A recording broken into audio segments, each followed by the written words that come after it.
Dad left everything to me, not you." Rebecca screamed, her voice echoing through the house I had called home for 15 years. I stood there, clutching Harold's funeral program, still wearing my black dress from the service just 3 days earlier. My heart felt like it had been torn in half all over again. My name is Marianne, and I am 59 years old. Until this moment, I thought I knew my place in this family.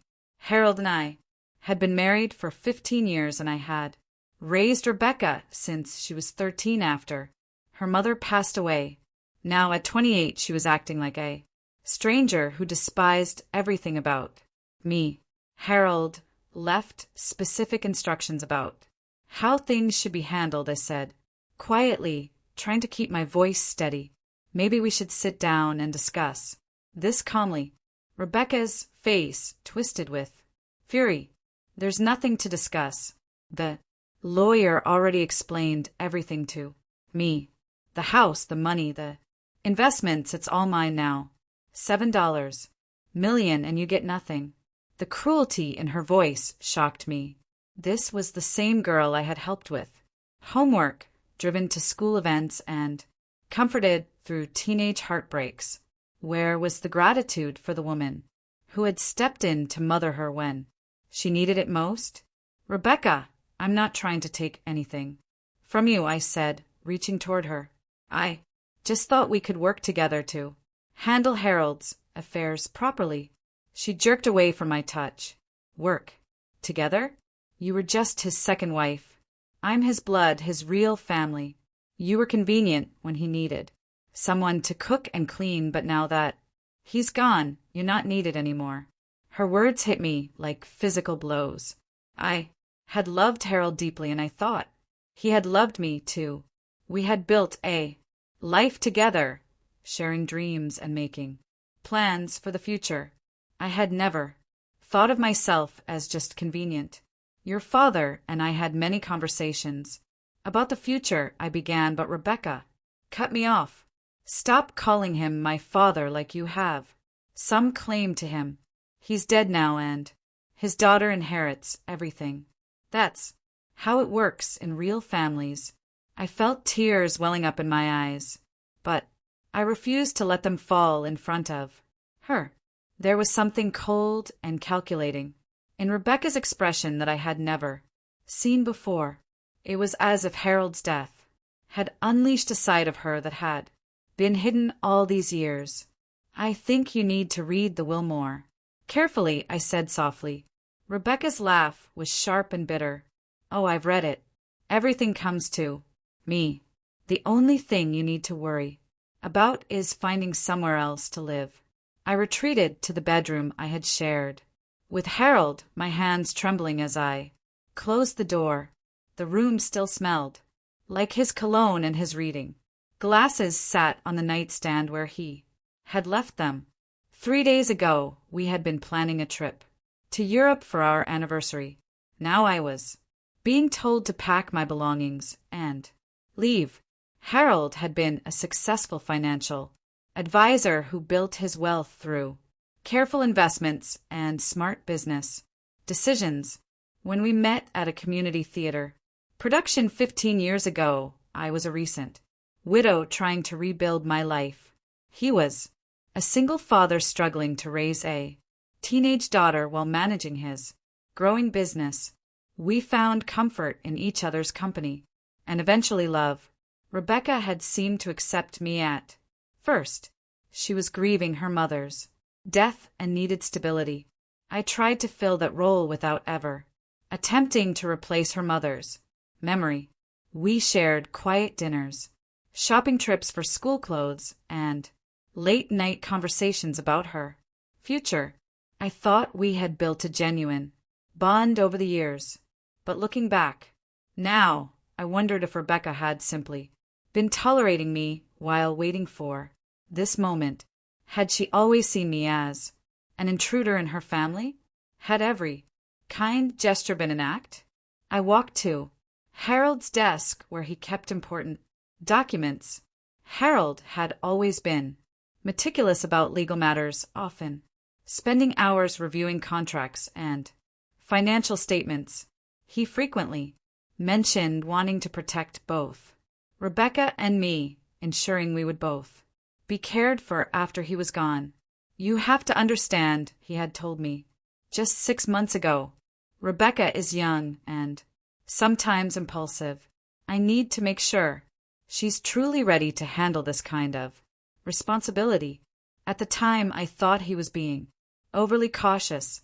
Rebecca worked as a marketing coordinator for a small design firm and seemed to be maturing into a responsible adult. She dated occasionally but hadn't settled down, preferring to focus on her career and social life. Now I was starting to understand what Harold might have seen that I had missed. The way Rebecca complained about having to visit him in the hospital during his final weeks. How she seemed more interested in discussing his assets than spending time with him. The subtle remarks about how much the house would be worth if it were renovated and modernized. A knock at the bedroom door interrupted my thoughts. Marianne. Rebecca's voice was sharp with impatience. I need you to start packing your things. I've already called a contractor about updating this room and they're coming tomorrow morning. The audacity took my breath away. Her father's body was barely cold and she was already planning renovations.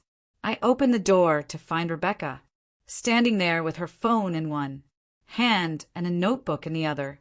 I'm thinking of expanding the master suite and adding a walk-in closet, she continued as if she were discussing weekend plans instead of dismantling the life Harold and I had built together. The next morning, I woke to the sound of voices and footsteps throughout the house. Rebecca had indeed called contractors and they were measuring rooms and discussing renovation plans. The noise felt like desecration, as if she were erasing Harold's presence from his own home. I found Rebecca in the kitchen, surrounded by fabric samples and paint chips, talking animatedly on her phone. Yes, I want the entire first floor opened up. Money is no object, she was saying.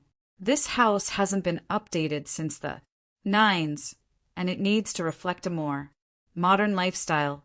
When she saw me, she ended her call abruptly. Good, you're up.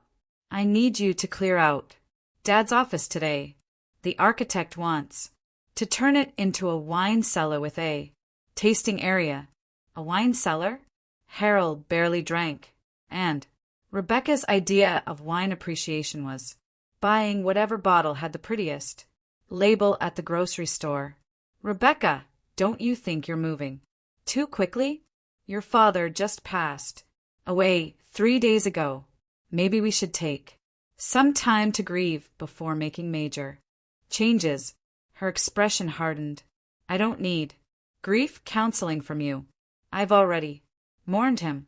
Now I need to move forward with my life, and that means making this house work for me. She walked over to a contractor who was examining the living room walls. Can we take this wall down completely? I want to create an entertainment space with a large screen television in a bar area. I watched in horror as she casually discussed demolishing the walls that housed Harold's favorite family photos and the built-in bookshelves where he kept his collection of financial journals.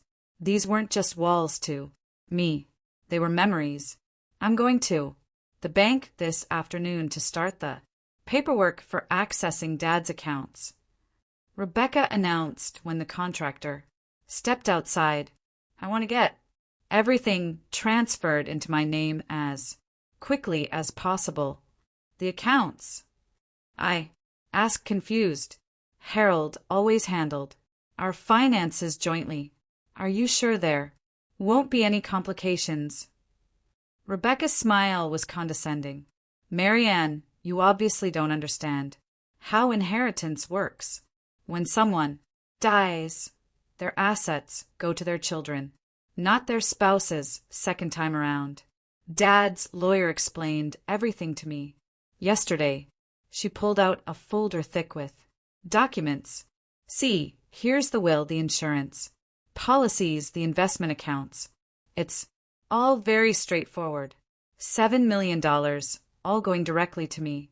I stared at the papers she was waving, noting that she seemed to have only selected portions of the documentation.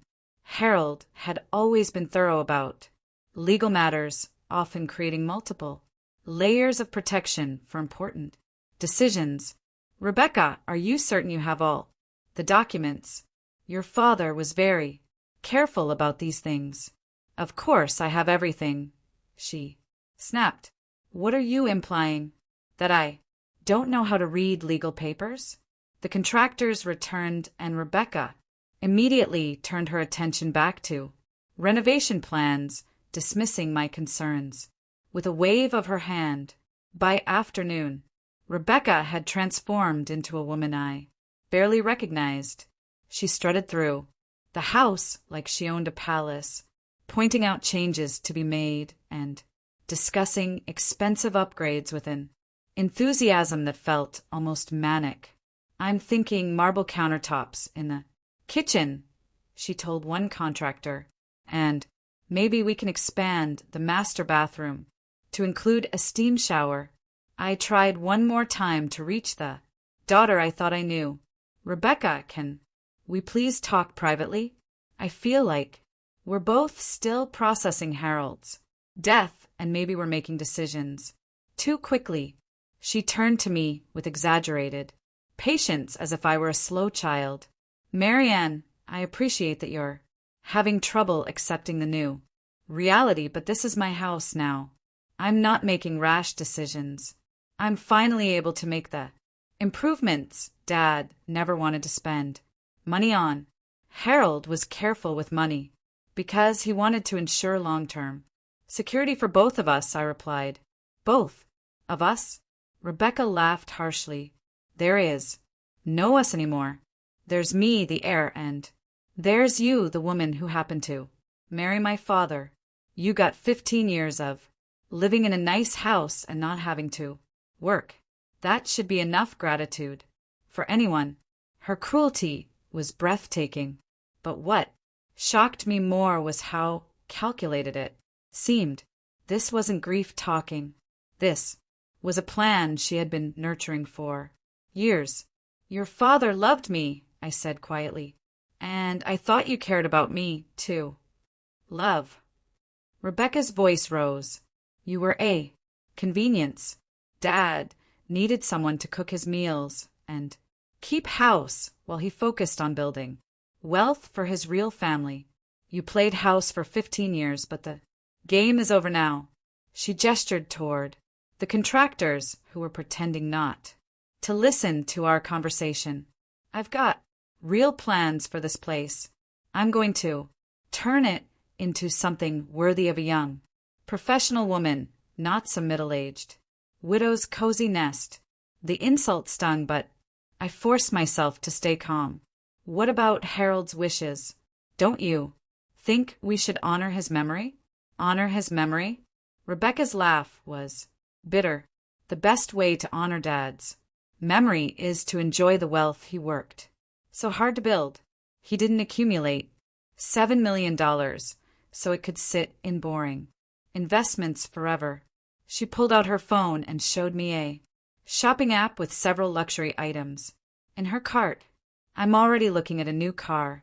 Dad's old sedan is embarrassing. I need something that reflects my new status. I stared at the screen, seeing handbags worth more than most people's monthly salaries and jewelry that cost more than a year of groceries.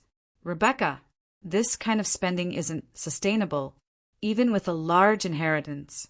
Harold always said, Harold always said, Harold always said, she mocked.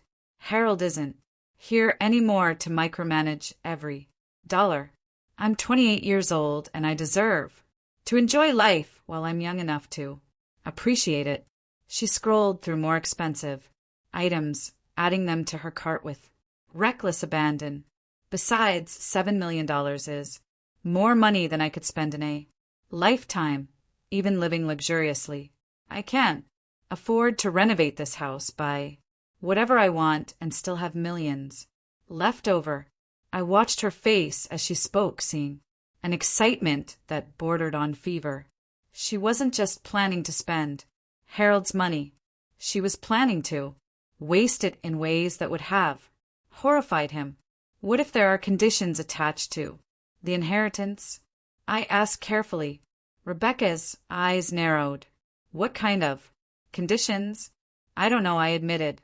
But Harold was always careful about financial decisions. It would be unusual for him to leave such a large sum without some kind of oversight. You're just trying to scare me because you're jealous, Rebecca said. But I noticed a flicker of uncertainty in her expression.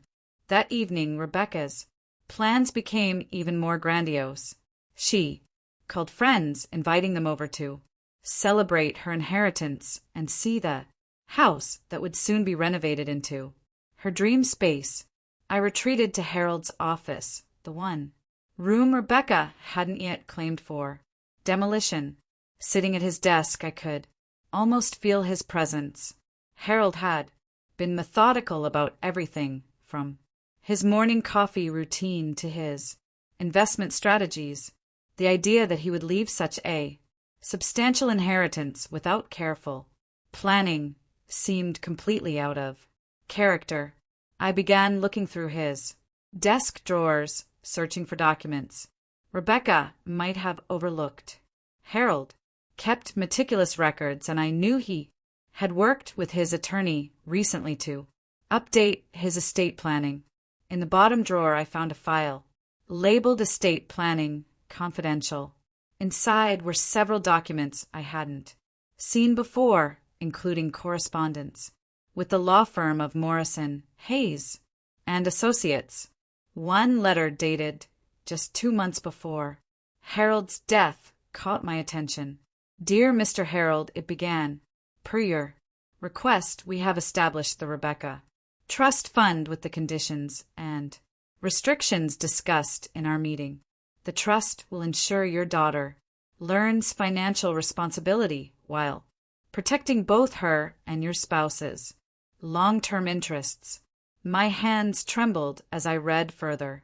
The letter detailed a complex trust structure with very specific conditions.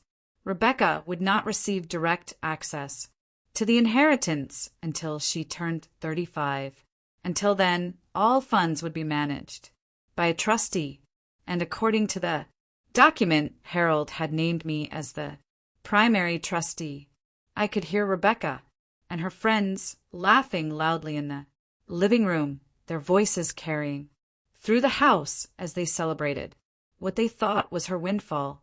I'm thinking of taking a year off work to travel, I heard Rebecca saying. Why should I work some boring job when I'm independently wealthy now? Another voice asked, Are you sure you want to quit so quickly? What if there are complications with the inheritance? Complications? Rebecca's laugh was dismissive. What kind of complications? Dead dad living. Daughter, $7 million.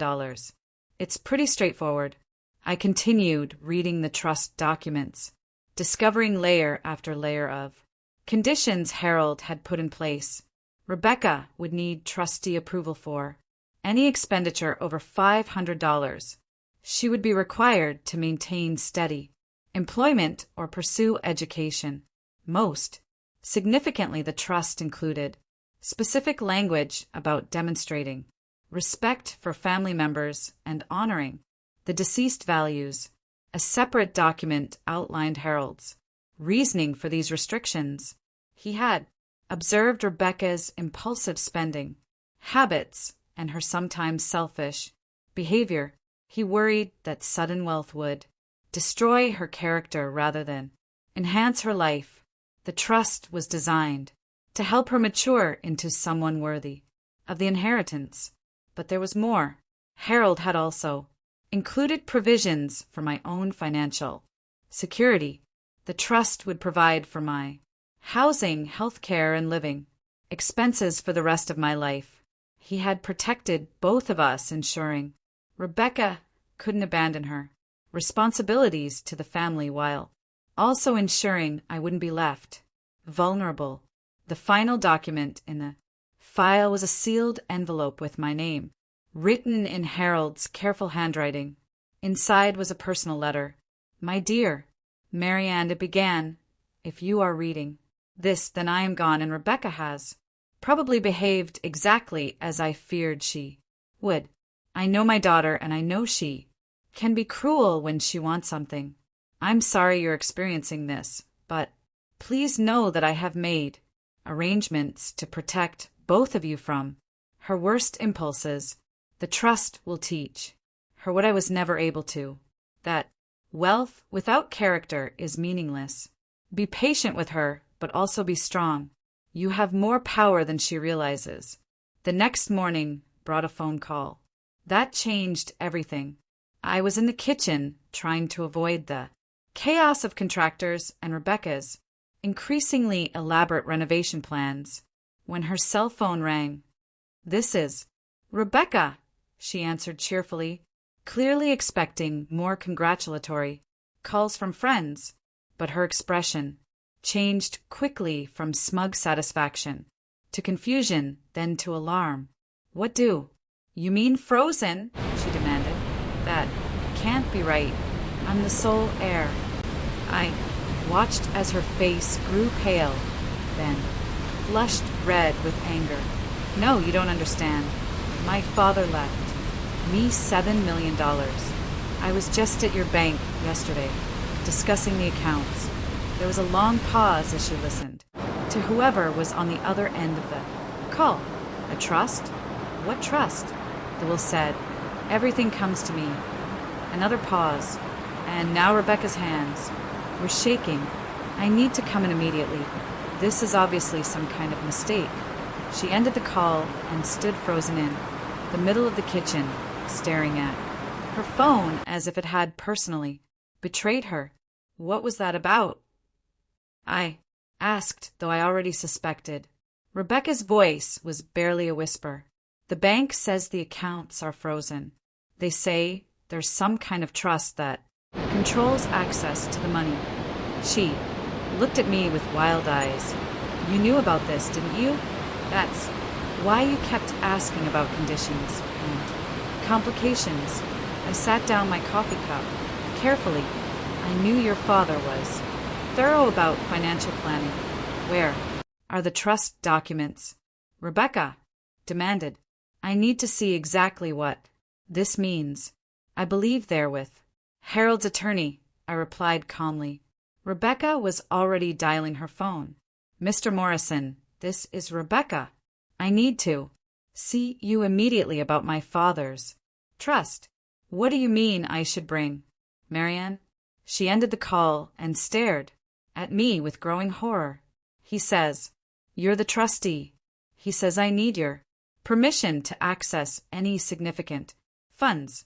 The contractors chose that moment to return from their lunch break, ready to begin the demolition Rebecca had authorized just hours earlier. Miss Rebecca, one of them called out. Should we start taking down that wall in the living room? Rebecca looked at the contractors, then at me, then back at the contractors. The reality of her situation was starting to sink in. How much is this renovation going to cost? I asked, quietly. About $50,000, she whispered. And how much money do you have in your personal accounts? About $3,000. The lead contractor approached us. We'll need the first payment before we start any work. That'll be $15,000. Rebecca's face crumbled as the full weight of her situation became clear. She had quit her job that morning, spent her personal savings on a shopping spree, and committed to expensive renovations she couldn't afford, all based on access to money that was now locked away from her. I need to call them back, she said, desperately. There has to be a way to fix this. But I could see in her eyes that she was beginning to understand. The power, dynamic she thought she controlled had just reversed completely. She wasn't the wealthy Aries making demands. She was a 28-year-old woman who had just discovered she was entirely dependent on the stepmother she had tried to throw out of the house. The contractors were waiting for an answer, and Rebecca looked at me with something I hadn't seen from her in years. Genuine fear. Marianne. Rebecca's voice cracked as she said my name. We need to talk privately. I nodded to the contractors. Gentlemen, I'm afraid there's been a misunderstanding about the renovation timeline.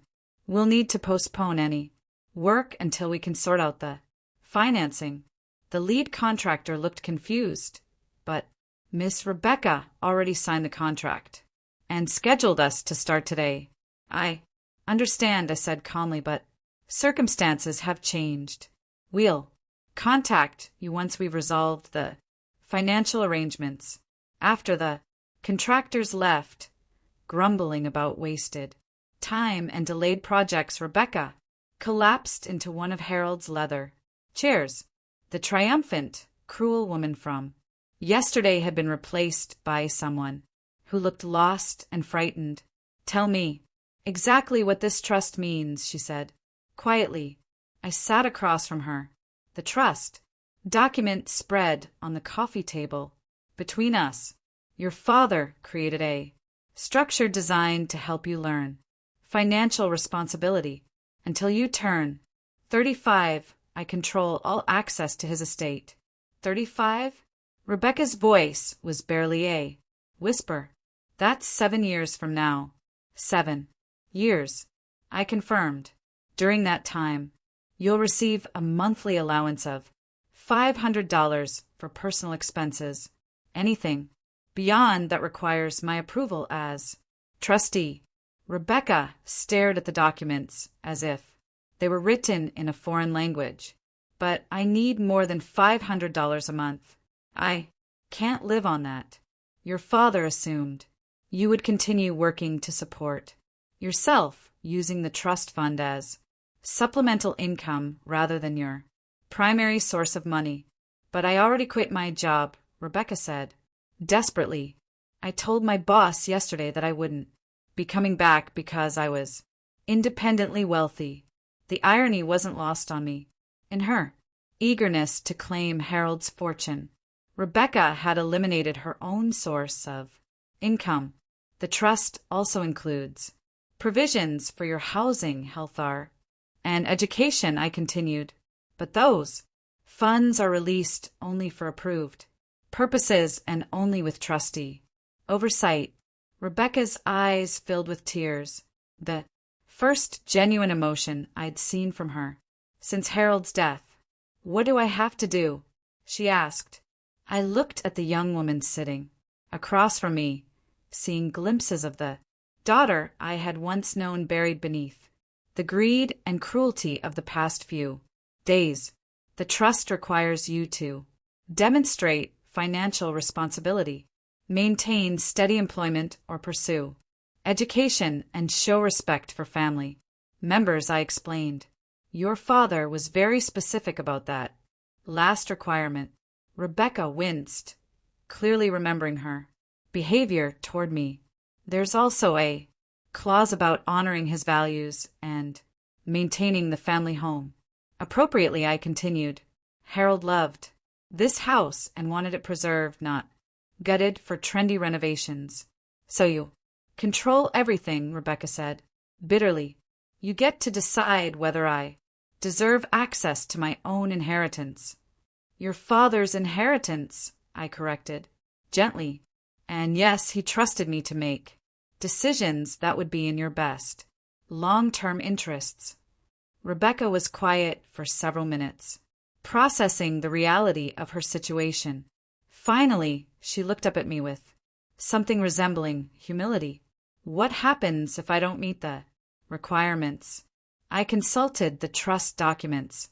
If you fail to comply with the terms, The trust fund will be donated to financial literacy charities, and you'll receive nothing. The color drained from Rebecca's face. He would really do that, cut me off. Completely. Your father believed that wealth without character was worthless, I replied. He structured the trust to ensure you would develop both. Rebecca stood up and walked to the window, looking out at the garden Harold had lovingly maintained. For the first time since his death, she seemed to be actually thinking about him, rather than his money. I've been horrible to you, she said without turning around. Yes, I agreed. You have been. She turned back to face me, tears streaming down her cheeks. Can you ever forgive me? Rebecca faced 7 years of financial dependence on the stepmother she had cruelly evicted with. Harold's trust requiring demonstrated respect, responsibility, and family care before she could access her inheritance. Her attempts to find new employment were complicated by her impulsive resignation and lack of professional references, forcing her to take entry-level positions that barely covered her basic expenses while she waited for trust fund approvals. The expensive car she had ordered was repossessed when she couldn't make the payments, and her social circle gradually distanced themselves as they realized her wealthy heir status was largely fictional. Her credit suffered as unpaid bills accumulated, and she was forced to move back into her childhood bedroom in Harold's house, living under my oversight and following house rules she had once scorned. The humiliation of explaining to contractors, friends, and colleagues that she had been mistaken about her inheritance damaged her reputation and made her the subject of local gossip about the spoiled daughter who had tried to throw out her grieving stepmother, only to discover she needed my approval for everything. As I signed the lease for my comfortable apartment, paid for by the trust's provisions for my care, I realized Harold's wisdom had created something more valuable than immediate wealth. He had given Rebecca the opportunity to earn what she received rather than simply inheriting it without growth, and he had ensured that his love for both of us would continue protecting our family long after his death. Sometimes the most profound revenge is not about punishment, but about teaching someone the true value of what they almost threw away.